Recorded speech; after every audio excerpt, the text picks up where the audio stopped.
નમસ્કાર, આપ જોઈ રહ્યા છો નેશન પ્લસ ન્યૂઝ. હું છું આપની સાથે હેતલ ભગત. લોકોની અવરજવરથી સતત ભરચક રહેતા કડક બજારમાં આજરોજ વડોદરા મહાનગરપાલિકા દ્વારા ગેરકાયદેસર દબાણો ઉપર સપાટો બોલાવવામાં આવ્યો હતો. ગેરકાયદેસર શાકભાજીની લારીઓના અને પથારાઓને પરિણામે વારંવાર ટ્રાફિક જામની સમસ્યા સર્જાતી હતી, જેને પરિણામે રાહદારીઓને કડક બજારમાંથી પસાર થવું પણ દુષ્કર થઈ પડ્યું હતું. જેને પરિણામે વડોદરા મહાનગરપાલિકા દ્વારા આજરોજ ગેરકાયદેસર દબાણો સામે લાલ આંખ કરીને દબાણોને દૂર કરવામાં આવ્યા હતા.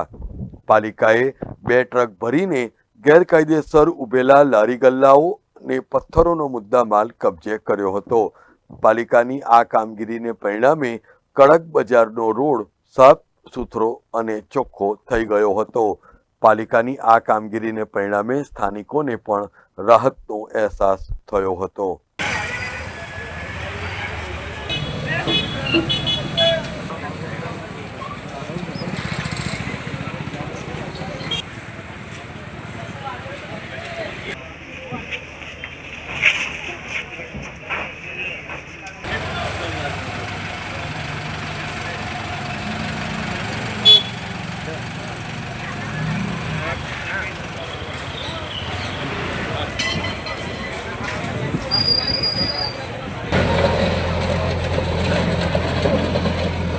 Bureau report, Nation Plus News, Vadodara.